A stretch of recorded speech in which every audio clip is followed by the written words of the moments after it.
Bore da I chi gyd. Bore da. Braf I weld chi. Croeso I chi gyd a croeso I bawb sy'n ymuno adre. A gai ddymuno blwyddyn newydd dda I chi. Mae'n hyfryd cael dod at ein gilydd ar ddechrau blwyddyn a fel mae pawb yn gweud blwyddyn newydd well gobeithio ynde. Felly, dyn ni'n dod at ein gilydd bore yma I cyflwyno'n hunain o'r newydd I Dduw, I cyflwyno'r flwyddyn sy'n blaen I Dduw, a I rhoi'r clod I gyd iddo fe. Gobeithio gathoch chi gyd gwyliau da, a bod chi'n edrych mlaen am flwyddyn dechrau tymor newydd. Fi wedi gwasgu'r bwtwm demo ar y keyboard. Dechrau gwych. Wel, fi'n gwybod mae lot ohono ni, wel, dim fi, ond mae lot o bobl yn wneud addunedau yn dydyn ar dechrau blwyddyn newydd, a dwi wedi trial wneud hyn lot o weithio yn y gorffennol, ond set myself up to fail, fi'n wastad yn methu. Ond wedi gweud hynny, mae blwyddyn newydd yn jyst yn cyfle newydd I ni cyflwyno'n hunain I Dduw, I rhoi popeth sydd ganddo ni ein hunain yn llwyr iddo fe, a cyflwyno be bynnag cyflwyno'n hunain ar dechrau blwyddyn newydd. A dwi jyst am ddarllen geiriau o Salm 51. Mae Rhys yn mynd I fod yn siarad am yr adnodau yma nes ymlaen. A mae'r geiriau yma o Salm 51, maen nhw wedi bod ar calon Rhys a fi ers rhai misoedd nawr. A mae fe'n mynd I fod yn bach o thema, dwi'n meddwl, am yr tymor nesaf sy'n o'n blaen ni. So dyma'r geiriau o Salm 51. Crea galon lan yn o'i o Dduw, a rhoi ysbryd penderfynol I mi unwaith eto. Pai taflu fi ffwrdd oddi wrtho ti, na chymryd ysbryd glân oddi arna I. Gad I mi brofi'r wefr eto o gael fy achub gen ti, a gwna fi'n awyddus I fod yn ifydd I ti. Wedyn byddai'n dysgu'r rhain sy'n gwrthryfela I dy ddilyn di, a bydd pechaduriaid yn troi ata ti. Felly, yr geiriau yna, crea galon lan yn o'i o Dduw. A wrth I ni wynebu blwyddyn newydd, mae hwn yn lle da I ddechrau, yn dydi? Jyst yr ple yna I Dduw I creu calon newydd yndo ni. I cyflwyno'n hunain o'r newydd I Dduw. A falle bod chi yn wedi bod yn Gristion ers amser maith a bod chi eisiau dwstio'r cobwebs I ffwrdd a cyflwyno'ch hunain I Dduw bore yma. Ond falle bod chi yn bell oddi wrth Dduw, falle bod chi ddim yn nabod Dduw, ond bod chi eisiau I ddod I nabod e. Wel, mae yna wahoddiad gan Dduw bore yma I pawb yn ddiwahân I ddod ato fe. Dyw e ddim yn gwrthod neb, mae e wedi rhoi hunain yn llwyr I ni, mae di anfon I fab ato ni, a nath I fab e farw ar groes drosto ni, ond mae fab e nawr yn teyrnasu yn y nefoedd. Felly dwi'n meddwl mae'n gyfle rili arbennig ar dechrau blwyddyn.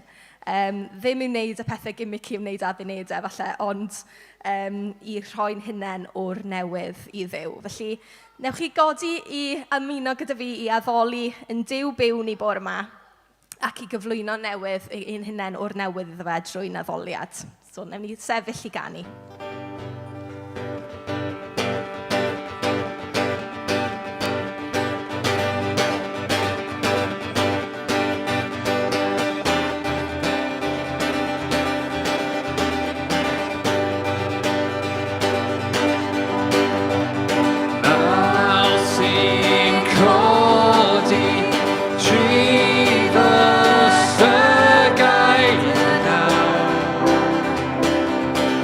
If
Arglwydd, ni'n diolch i ti am flwyddyn newydd, ni'n diolch i ti am gyfle newydd i gyflwyno'n hunain o dy flaen di.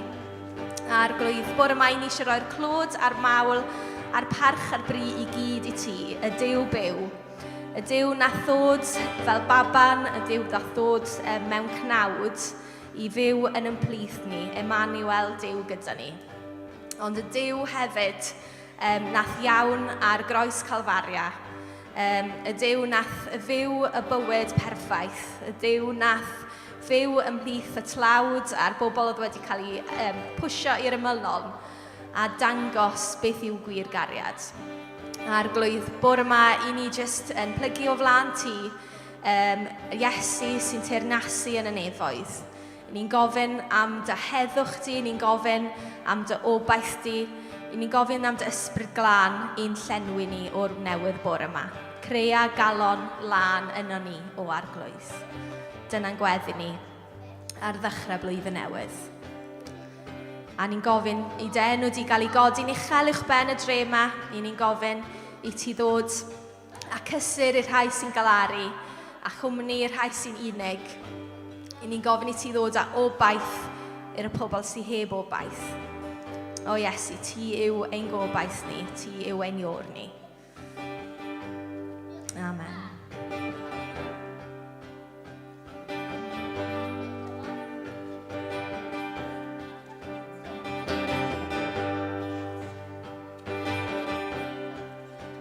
Dyma gadiad fel y morol, dros i'w ieithau fel y llun. Dros o bywyd dir yn marw, marw i brynu bywyd ni.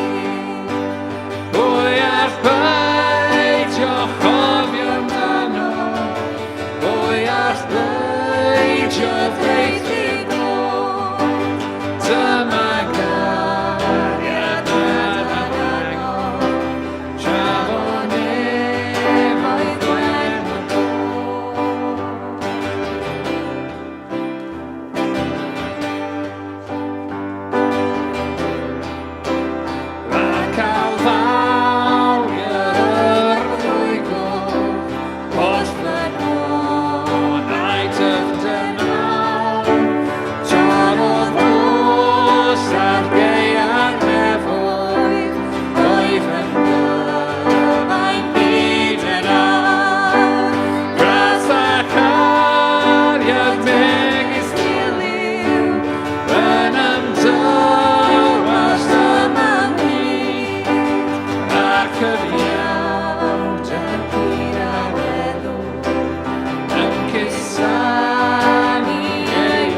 Amen.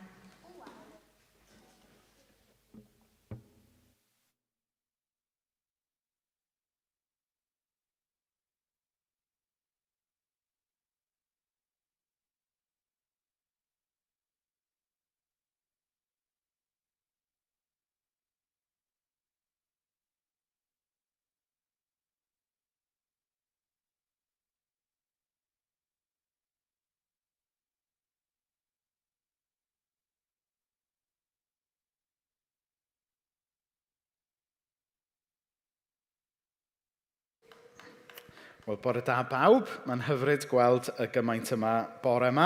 Mae yna dipyn o bobl i ffwrdd, dal yn crwydro, rhai pobl ddim yma oherwydd bod nhw'n sal, a da ni'n dymuno yn dda i rheini sydd ddim yma oherwydd bod nhw'n sal neu yn gofalu ar ôl rhai sydd ddim yn dda. Diolch fawr iawn i'r band. Mae wedi bod yn addoliad hyfryd bore yma ar ddechrau flwyddyn, felly diolch fawr iawn i'r band i gyd. Yn arbennig i Trystan. O'n i'n teimlo, Trystan, ti'n rili yn hitio'r siwm efo arddaliad ffordd yma. Na ni, mae'n siŵr neithio dod i gyhoesi mewn rhyw ffordd. Dros y flwyddyn nesaf. Iawn, so jyst chydig o gyhoeddiadau cyn i ni symud ymlaen. Da ni mynd i fod yn dathlu swper yr Arglwydd bore yma, ond oherwydd yr cyfyngiadau Covid diweddara, da ni ddim yn gallu rhannu fe o gwmpas. Felly, os ydych chi wedi dod a bara gwin eich hunain, yna gewch chi ymuno fel yna. Os ydych chi ddim wedi, yna gewch chi ymuno mewn ysbryd, mewn gweddi, a mewn ffordd hollol anfeiblaidd na i gymryd y bara'r gwin drostoch chi. Ond, chybo, ystyr y peth sydd yn bwysig yn fwy na'r elfennau hunain. Felly, byddwn ni'n dathlu swper yr Arglwydd mewn ffordd chydig bach yn wahanol. Dyn dau gyhoeddiad arall, nos Fercher, mae yna gwrdd gweddi dechrau'r flwyddyn ar y cyd efo Glwys i Erich Caernarfon, a mae hwnna ar Zoom, am 7 o'r gloch. Na i bostio y manylion ar tudalen Facebook a dros e-bost cyn nos Fercher i chi sydd eisiau ymuno. Bod yn gyfarfod gweddi i holl eglwysi Caernarfon, tro Cersalem ydi o i arwen o eleni. Mae yna rhyw fath o rotan mynd o gwmpas. Felly, os ydych chi ar gael i ymuno nos Fercher, fyswn ni yn gwerthfawrogi eich cwmni chi. A falle na i ofyn un neu ddau ohonych chi rannu un neu ddau peth fel rhan o'r noson hefyd. A wedyn, yn olaf, yn drist iawn fe fi o Tom, un o'n aelodau ni farw jyst cyn Nadolig. Rhai ohonych chi sydd falle newydd i Cersalem ddim yn adnabod Tom.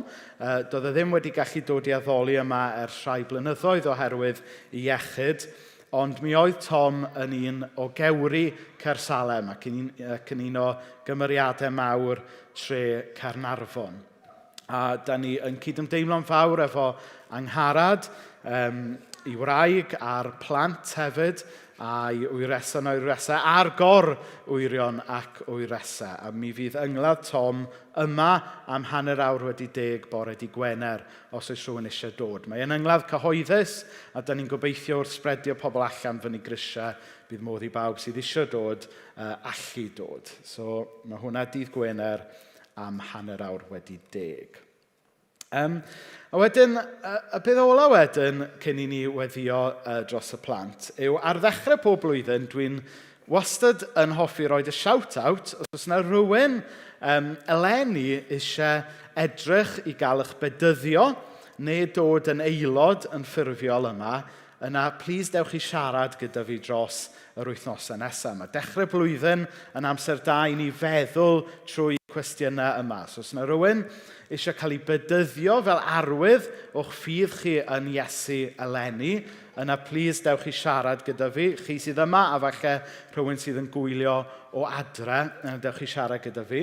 Os oes rhywun yma eisoes yn ddisgybl i Iesu ac eisiau gwneud Cersalem yn gartre i chi, a bod chi eisiau dod yn aelod yma, yna dewch i siarad gyda fi ynglyn â hynny hefyd. A wedyn allwn ni allai gyfarfod fyny efo chi, drafod pethau, a gobeithio symud ymlaen efo hynna rhywbryd dros y misoedd nesaf. So, newn ni jyst cael gair o weddi dros y plant nawr. Ydy'r plant yn mynd lawr grisiau? Ydyn, oce, na ni, just checker. Chos, we've got quite a setup going on here, yn barod fan hyn bore yma. Oce, newn ni gael gair o weddi cyn i'r plant yn gadael ni. O ddiw dad, da ni yn diolch bod ni'n gallu troi at y ti ar ddechrau blwyddyn fel hyn. I ni'n gofyn i ti fendithio y plant yn yr ysgol Sul bore yma, ond hefyd i ni'n gofyn i ti siarad efo ni. Ti yn ddiw sy'n cyfarfod pob un ohono ni le bynnag i ni, beth bynnag yw'n hoedran ni, beth bynnag yw'n cefndir ni.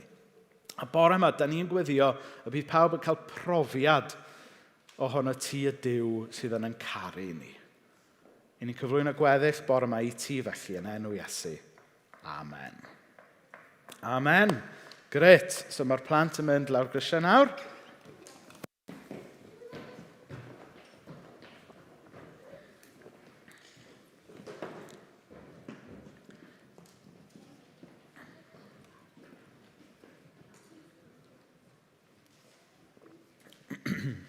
A special welcome also to our friends from Kiel, I think. So, yeah, brilliant. And thank you, Rodri, for doing that translation. There's more dependent on you today than usual.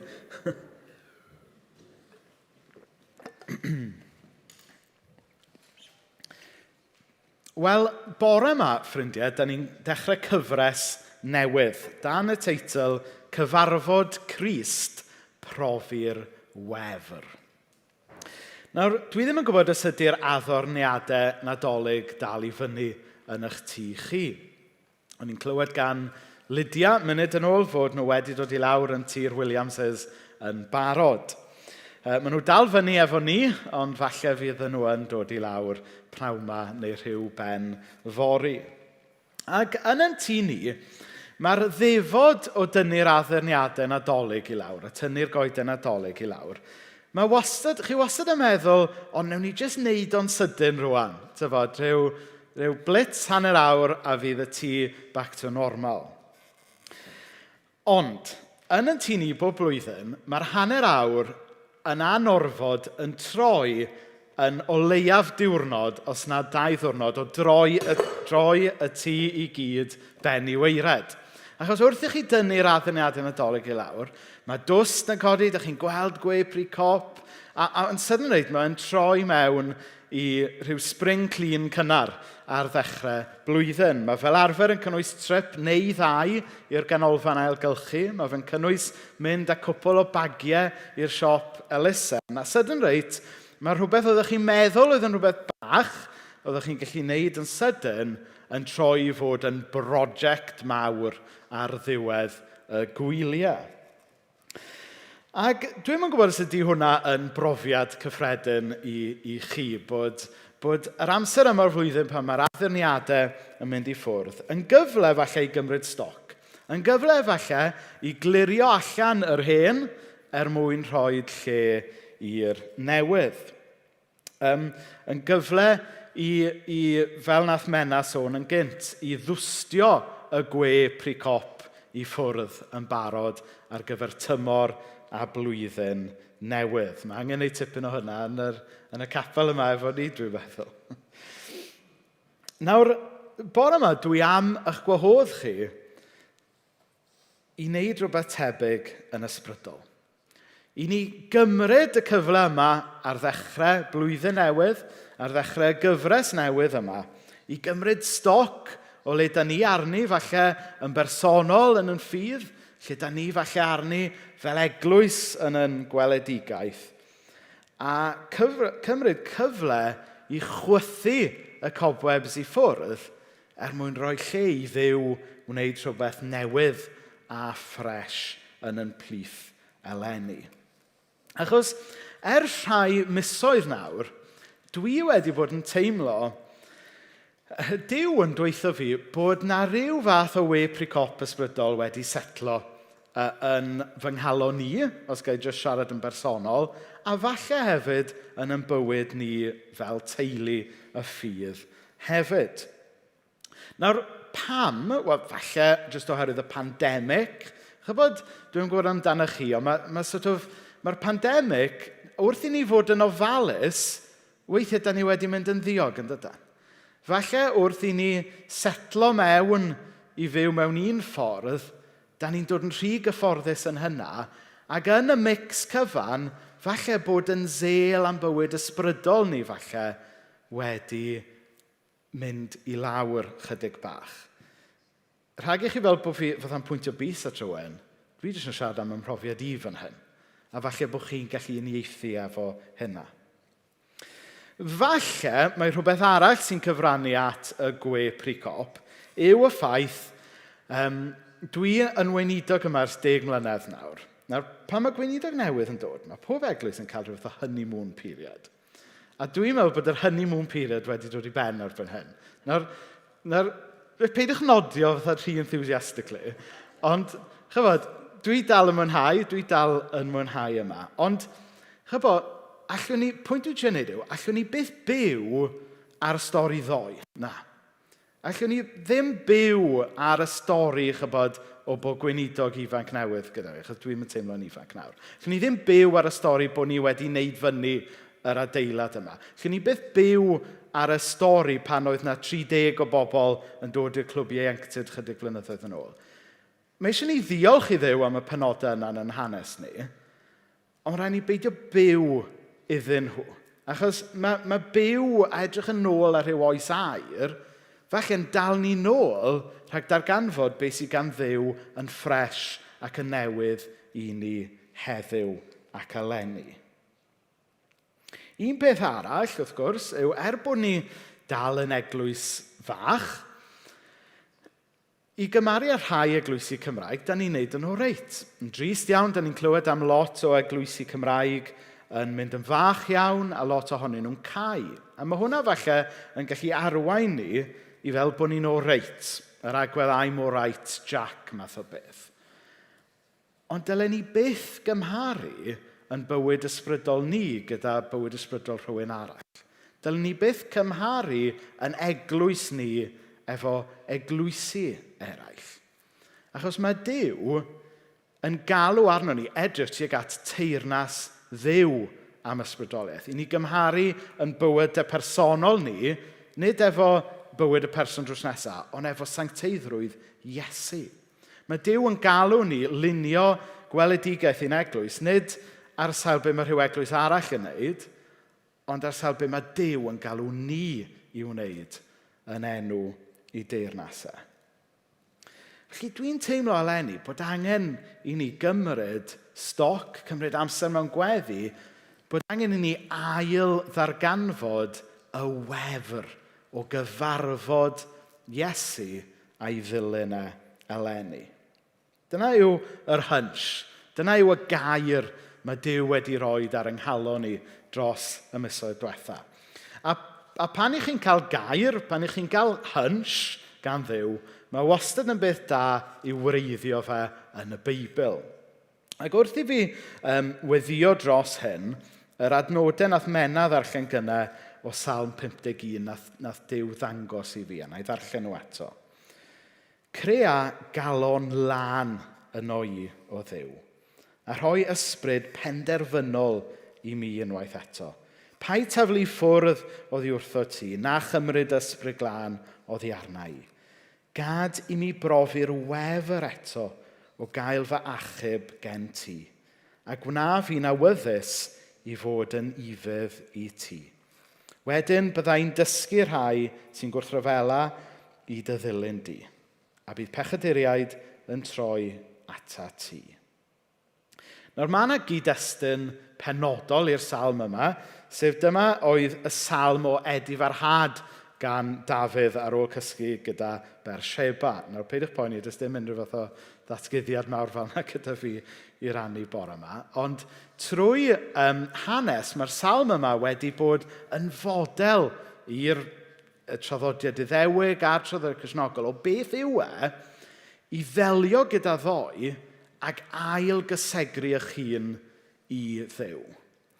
Ac ar ddechrau blwyddyn newydd fel hyn, dwi eisiau ail gysegru fy hun i Dduw. Dwi eisiau ni fel eglwys ail gysegru yn hunain.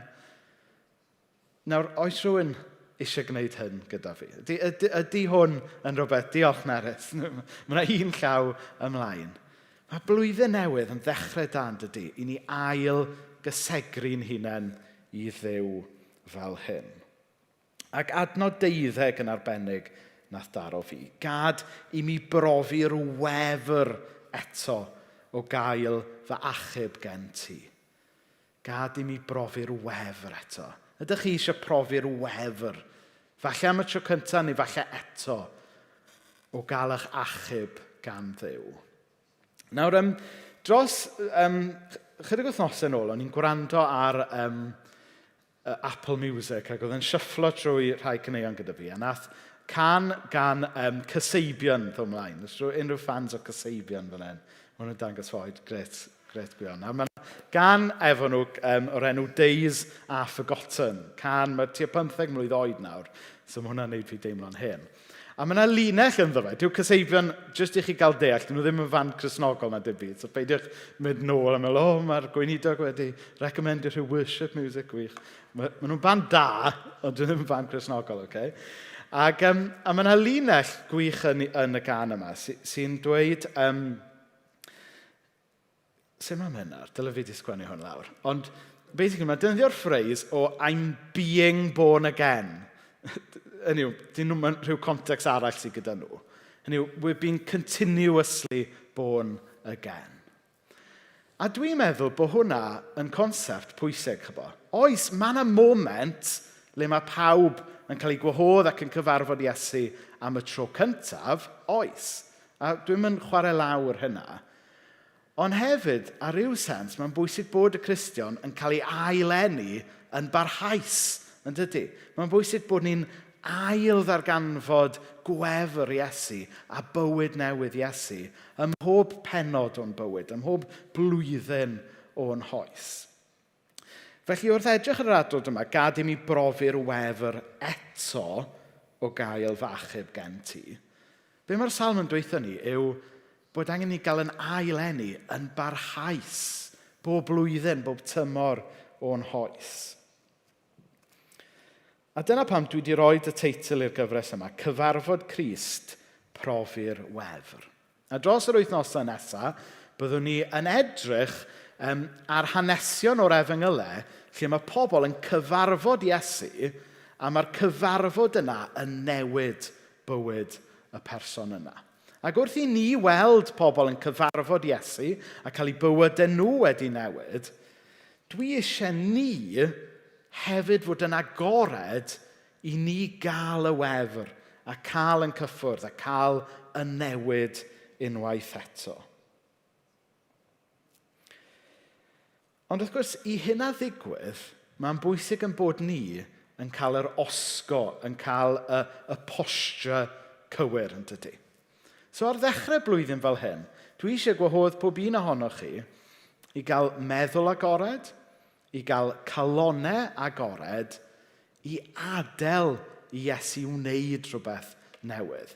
Chybod pan o'n i'n dros y gwyliau nawr, o'n i'n chwarae gwahanol bethau gyda Cadog a Nedw. A dwi'n gwybod ydych chi wedi cael y profiad yna o drio chwarae rhywbeth efo plentyn a di'r plentyn ddim eisiau chwarae. Chybod? Pan ydych chi fatha'n cicio pêl at y plentyn ond maen nhw eisiau gyda rhywbeth arall. Neu os ydych chi yn trio chwarae Lego efo plentyn ond mae'r plentyn actually just eisiau chwarae iPad. Mae'n amhosib chwarae rhywbeth efo plentyn os nad yw'r plentyn yna eisiau chwarae. A mae rhywbeth tebyg efo yn perthynas ni efo Duw. Mae Duw isio ymwneud â ni. Mae Duw isio rhoi gwefr i ni, ond mae rhaid i ni gael yr osgo i fod eisiau cyfarfod a gadael i Dduw roi gwefr i ni. Mae'n bwysig bod ni yn dod at eleni efo meddwl a calon agored i brofi bywyd a gwefr eto efo Crist. Nawr, mae cael profiad o Dduw mor bwysig. Achos os da ni ddim yn cael profiad o Dduw, jyst syniad ydi o, ynde? Jyst ism arall ydi o, fel unrhyw ism arall. Ac o'n i'n darllen llyfr dros y gwyliau. A ddys ar draws yr dyfyniad yma gan Carl Ranner ac ymddiriadau Toras dwi'n ynganu'r cyfenw y gŵr yma'n anghywir. A dyma yw'r dyfyniad. The devout Christian of the future will either be a mystic, a ystyr mystic yn y context yma yw one who has experienced something, or he will cease to be anything at all. The devout Christian of the future will either be a mystic, one who has experienced something, or he will cease to be anything at all. Nawr, gath yr geiriau yma i sgwennu gan Carl Ranner yn 1971, hanner cam mlynedd yn ôl. A beth oedd Carl Ranner yn gweld oedd fod wrth i seciwlariaeth dyfu, mi fyddai Cristnogaeth fel rhywbeth just traddodiadol a rhywbeth diwylliannol yn marw allan, ac wrth i hwnna ddigwydd, mi fyddai gwir Gristnogaeth, sef pobl sydd wedi profi Duw, mae dyna fyddai calon yr eglwys. Nawr, hanner cam mlynedd ymlaen, mae seculariaeth, mae llanw seculariaeth wedi dod i mewn, ydy. Mae o gwmpas yn traed ni. A jyst cyn Nadolig, nath yr ONS, sef yr National Office of Statistics, gyhoeddi fod dan hanner poblogaeth Cymru am y tro cyntaf yn nodi nad oedden nhw'n Gristnogion. Nawr, da ni'n gwybod fod yr statistig go iawn tipyn is na hynny mewn gwirionedd, ond mae'n arwydd y cawn ydy bod dan hanner poblogaeth Cymru ddim hyd yn oed yn identifio efo Cristnogaeth just fel label diwylliannol bellach.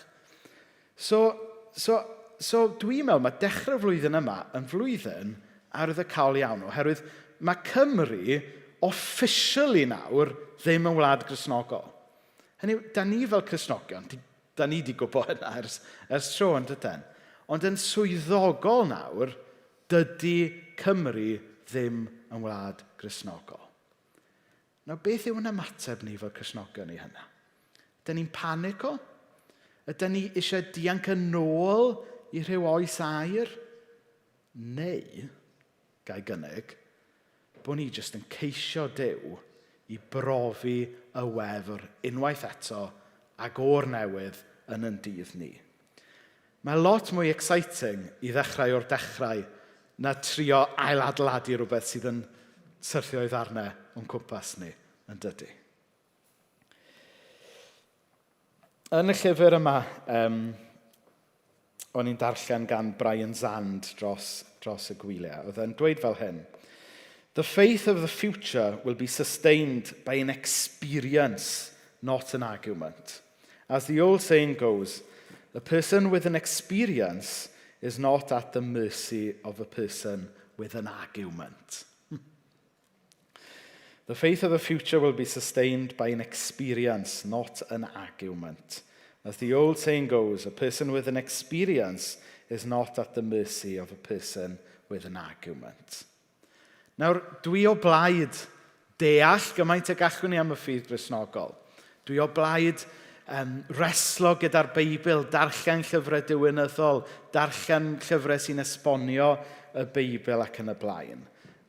Dwi efo PhD mewn diwinyddiaeth. Dwi'n mynd chwarae lawr deall yn ffydd. Ond mae hwnna i gyd yn ddim byd, ond i bai bod gyda ni brofiad o'r Duw sydd yn ein achub ni. A dyna mewn gwirionedd sydd yn neud gwahaniaeth. Allwn ni wybod popeth am Dduw. Allwn ni wybod popeth am y Beibl. Ond oni bai bod ni yn profi cariad a gras am y ddeiad a'r bywyd newydd yma. Yna mae'n ffydd ni mewn gwirionedd yn farw. So eleni, dwi eisiau ni brofi unwaith eto o wefr o adnabod Iesu. Dwi eisiau ni beidio bod ofn profiadau, i ni beidio gweld profiadau o Dduw fel rhywbeth weird, jyst i rhai pobl yn unig.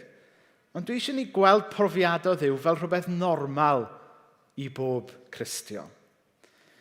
Mae'n bwysig i ni hefyd gofio mae ceisio Duw yda ni, nid ceisio'r profiadau. Hynny yw, os da ni'n ceisio Duw, fe ddeith y profiadau. Os da ni'n ceisio'r profiadau, yn ystod yn ceisio Duw, yna fe gewn ni'n siomi.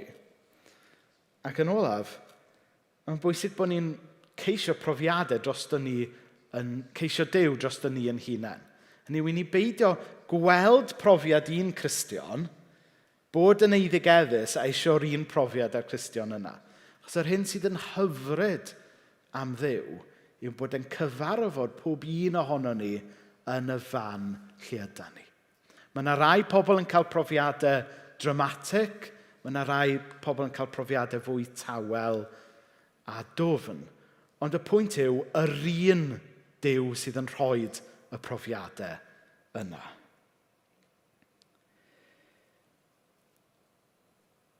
Wrth i ni edrych dros yr wythnosau nesaf ar y gwahanol hanesion yma o bobl yn cyfarfod Crist, dwi isio ni gyfarfod Crist hefyd.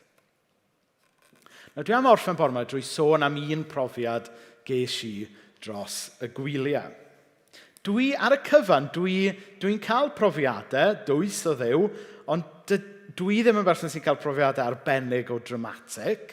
Dwi'n yn gwybod pam, falle bod oherwydd bod fi yn ddyn Cymraeg sy'n introvert yn naturiol. So bod Duw yn rhoi profiadau i fi sy'n gyson efo'n nghymeriad, dwi'n yn gwybod. Neu falle bod angen i fi fod yn fwy agored. Ond, a hefyd, dyw e ddim yn hard rule gyda llaw bod chi'n cael profiadau sydd yn gyson gyda'ch cymeriad chi. Oherwydd, a weithio chi, mae rhai o'r Cristnogion mwyaf boring actually yn cael profiadau mwyaf dramatic. Ond pwynt dwi'n trio dweud yw, does na ddim hard rules yn hyn. Mae Duw yn ymwneud efo pob un ohono ni mewn ffordd gwahanol. Ond anyway, dwi am sôn am brofiad ges i dros y gwyliau. Ges i freuddwyd fyfyd iawn lle na Duw ddangos rhai adnodau i fi. A'r adnodau oedden nhw o Ioan 6, a na i ddarllen nhw nawr. Ar ôl hyn, dyma nifer o ddilynwyr yn troi cefn arno ac yn stopio i ddilyn. Dych chi ddim am adael hefyd, ydych chi, meddai Iesu wrth y 12 disgybl? Arglwydd at bwy awn ni, meddai Seimon Pedr. Mae beth rwy ti'n ei ddweud yn arwain i fywyd tragwyddol. Dyn ni wedi dod i gredu a dyn ni'n gwybod mai ti ydy un sanctaidd Duw. Nawr, allai dim ond disgrifio profiad fel, hynny yw, nes i ddeffro a nes i just cofio'r adnodau yma yn hollol glir. Dyna oedd y profiad ges i. A mae'r adnodau yma yn bwysig i fi yn bersonol. Dwi wedi cael cyfnodau lle dwi wedi bod ar groesffordd, falle yn rhwystredig gyda yr eglwys, dim yr eglwys yma'n benodol, ond the church yn gyffredinol. Lle dwi falle wedi bod ar rhyw groesffordd o bod fi wedi etifeddu'r ffydd Gristnogol a falle'n stryglo gyda rhai o'r syniadau oedd pobl wedi dweud wrtho fi yn ifanc oedd yn essentials i'r ffydd Gristnogol ac os o'n i'n ddim yn gallu credu yna, o'n i ddim yn Gristion o gwbl, dwi wedi bod yn y lle yna. Ond wedyn bod yr adnod yma wedi dangos i fi, wel, ond lle arall sydd i droi? Dim ond Iesu sydd yn rhoi bywyd Cristnogol. Ac os ydyn ni falle efo issues efo'r eglwys, di hynna ddim yn golygu bod rhaid ni adael Iesu. Achos mae Iesu yn caru ni, mae Iesu yn galw ni. So oedd Duw, trwy'r profiad yma, oedd Duw yn atgoffa fi o hynna. Ond o'n i'n teimlo hefyd fod Duw wedi galw fi rannu'r freuddwyd yma, rhag ond bod rhywun arall falle ar y groesffordd yna. Mewn lle ni bywyd lle oedden nhw falle ymel troi cefn ar Iesu, ar eglwys a popeth. Ond bod Duw yn galw nhw fel oedd yn galw disgrifio fan hyn, i weld actually mae Iesu yw'r unig credible option sydd yn rhoi bywyd go iawn. So nes i rannu'r adnodau yma ar Facebook y bore wedyn, as I do, yn rannu popeth ar Facebook. Mae'n yn ymad efo fi. A dwi'n rhannu'r adnodau yma gyda chi bore yma. Falle bod Duw wedi rhoi y freuddwyd yma i fi, achos bod eisiau dangos yr adnodau yma i rywun yma neu rywun sydd yn gwylio o adre. Lle oedd hwnna'n brofiad byw i fi o Dduw. Dwi ddim yn disgwyl bod pawb yn cael breuddwydion heno, falle, gewch chi. Ond eleni, dwi eisiau pawb cael rhyw brofiadau o Dduw. Dwi eisiau chi gael profiadau sydd yn neud y connection rhwng beth da ni yn ei glywed a'i gredu a beth da ni yn ei brofi.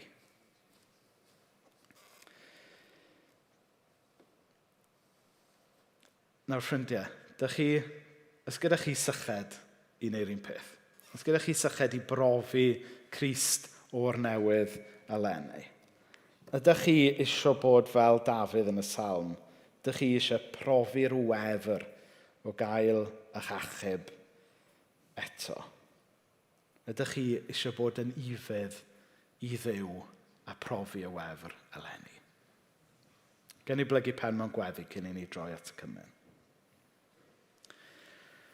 O Dduw Dad, i ni yn diolch bod ti yn Dduw sy'n cyfarfod ni. Da ni'n diolch bod ti yn Dduw sy'n cyfarfod ni drachefn a drachefn. I ni'n diolch bod ti'n Dduw sydd yn gwahodd ni i'r bywyd newydd yno ti. I ni'n gofyn i ti yn geni ni o'r newydd drachefn a drachefn.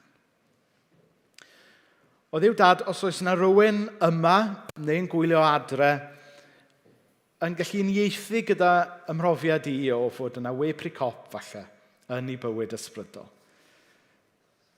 Os ydyn ni fel eglwys falle yn synhwyro bod yna rhywfaint o we pre-cop yn bywyd eglwysig ni gyda'n gilydd, yna i ni'n gwahodd yr ysbryd glân ar ddechrau blwyddyn fel hyn i chwythu y gwe pre-cop yna i ffwrdd mwyn i ti anadlu bywyd newydd mewn i ni.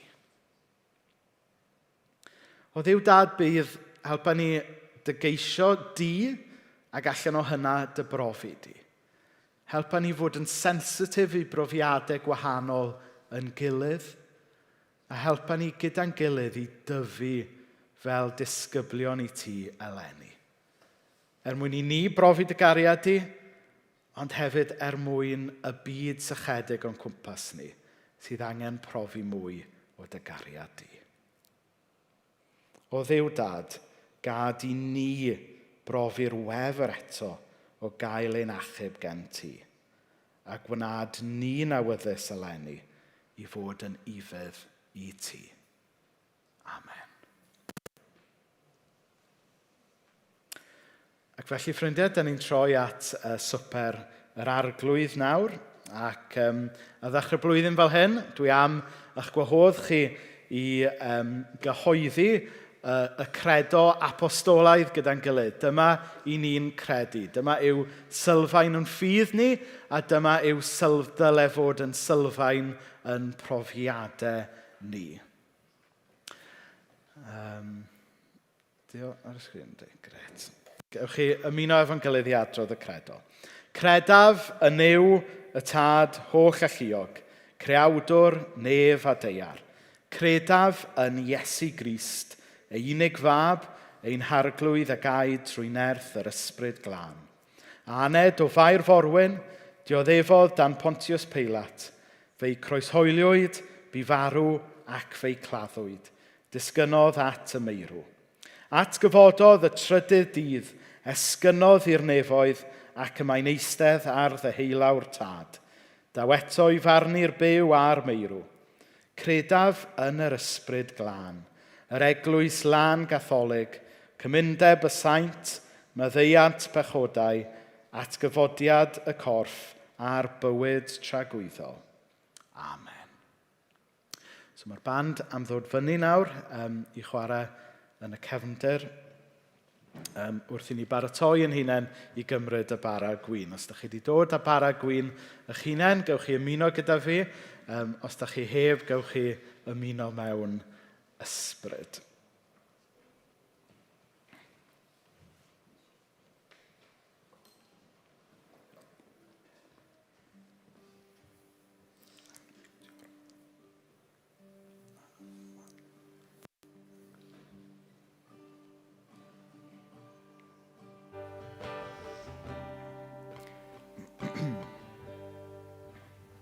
Wel, ffrindiau, dyma fwrdd Duw, nid yr eglwys. Mae wedi baratoi ar gyfer y rhai sydd yn caru Duw, a rhai sydd eisiau caru Duw yn fwy. Felly, dewch. Chi sy'n gadarn eich ffydd, a chi sydd yn amau weithiau. Chi sydd yma'n aml, a chi sy'n newydd. Chi sydd wedi ceisio dilyn, a chi sydd wedi methu. Dewch, nid am fy mod i yn eich gwahodd, ond oherwydd mae Duw sy'n gwneud. Ac ewyllus Duw yw y bydd pawb sydd yn ei geisio yn ei gyfarfod yma heddiw. Mae Crist yn darparu bara sydd yn arwydd o'i gorff ef. Ac wrth iddynt fwyta, cymerodd fara ac wedi bendithio fe'i torodd a'i roi iddynt a dweud, cymerwch, hwn yw fy nghorff.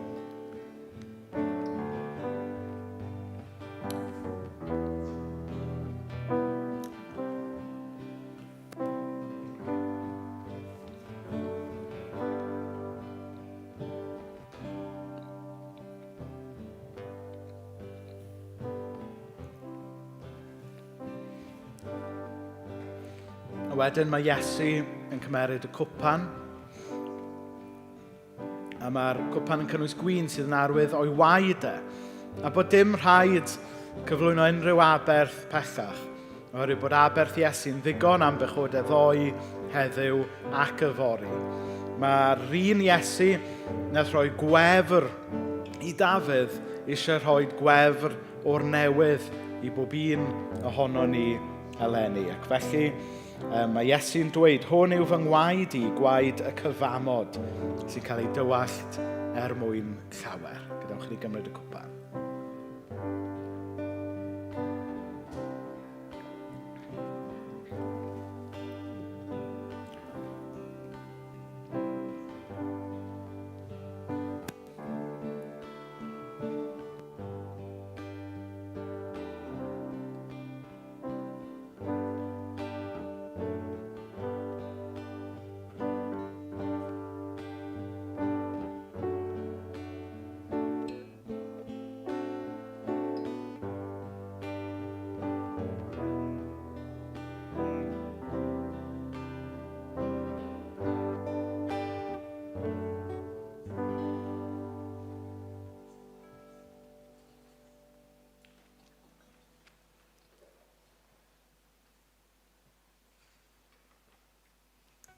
Dyn ni am orffen bore yma drwy gael ni dyma ni i ti. Ni eto cyfle i ni groesawu a croesawu Duw i mewn i'n bywydau ni. Felly codwch os ydych chi eisiau i addoli Duw.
Gawn ni ddweud gras gyda'n gilydd i orffen. Gras ein harglwydd Iesu Grist a chariad Duw a chymdeithas yr Ysbryd Glân a fyddo gyda ni oll o'r awr hon hyd byth. Amen.